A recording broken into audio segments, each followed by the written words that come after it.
Welcome back to Casual Sports Takes. These are my Week 5 NFL predictions. Kicking things off, we got Jags Bills.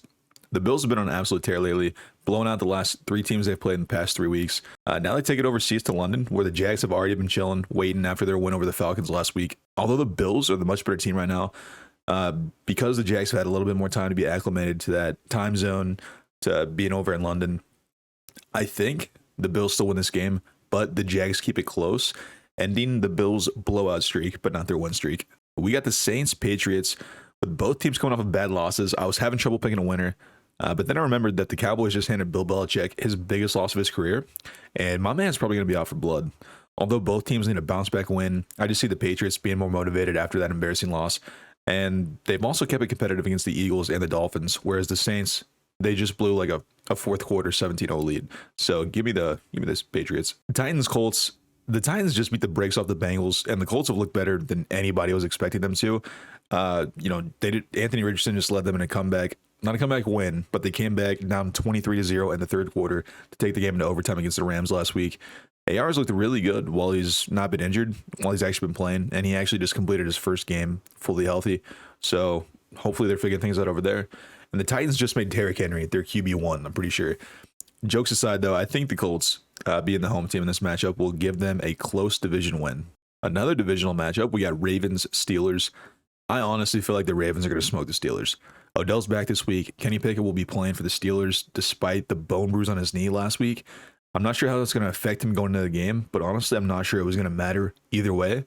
The Ravens have looked really good with an insanely injured team, whereas the Steelers have looked a lot worse than people have thought they would.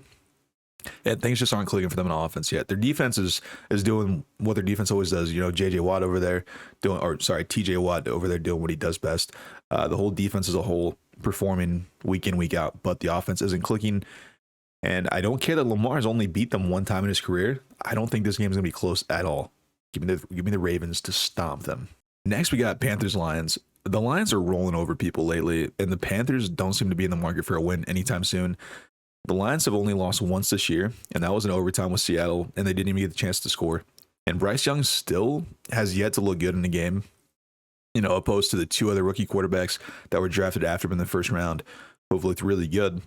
I do think he'll have that breakout game. I just don't think it's going to be this game. And unfortunately, I don't think they're going to win this game either. So give me the Lions, and a pretty easy win for them. Next, we have Texans Falcons. Falcons don't have a quarterback. The Texans don't have an O-line, but apparently that doesn't matter when you have rookie QB CJ Stroud. He's thrown for 1,212 yards so far, 6 touchdowns, 0 interceptions. He's playing out of his mind at the moment, and the Falcons team definitely isn't doing anything to stop him, I don't think, this week. The missed practice time, too, for the Falcons on the ride back from London, it's not going to help either. And I think the Texans win this game on the road with a slight little upset victory. Giants, Dolphins. The Dolphins are going to curb something, Giants. The only good news for the Giants fans is this game won't be on prime time, so we won't have to be forced to watch or talk about the brutal beatdown that's going to happen. Now we got the Bengals Cardinals. This is a must-win for the Bengals, I feel like. They're already 1-3. I don't think they can afford to go 1-4 with any hopes to make the playoffs. The Cardinals have been playing really well, too. Like, really good football, considering everyone thought they would be the worst team in the league by far. Josh Dobbs has been making a lot of noise, making a case to be a QB1 somewhere. But both teams are 1-3. The Bengals just need this one more. Not only for a chance to make the playoffs, but just to get some momentum going for the rest of the season, because they've pretty much had none to start the year. Eagles-Rams, I don't have a good feeling about this game for the Eagles. It feels like this is a game they're set up to lose. They're going into SoFi Stadium. Cooper Kupp's back. Puka Nacua, he's been doing great things. Matthew Stafford's been having a decent year as well. The Eagles' pass defense also hasn't looked not very good, but it hasn't looked as good as it did last year. That's for sure. And against a team like this, I just feel like, the Rams are going to throw the ball a lot. They obviously have been already this year. I think it's going to be a high-scoring game, regardless of the outcome. But I'm taking the Rams in an upset victory at home. Oh, here we go. Probably the most exciting game of the week for me. We got Jets-Broncos. Jets going over to Denver. Zach Wilson and the Jets, they just played their hearts out against the Chiefs on Sunday Night Football. Meanwhile, the Broncos just pulled a massive comeback over the Bears last week. Both teams are looking to keep their momentum going this week, but only one team will come out 2-3 when it's all said and done. And I got to go with the Jets. I think Zach Wilson, he's him. And we got Chiefs-Vikings next. This is an interesting game. The Vikings are the only team Mahomes hasn't faced or beaten in his career. And I'm not sure if he's thinking about that going into this game, but they're on the road in Minnesota, and he needs this win, man.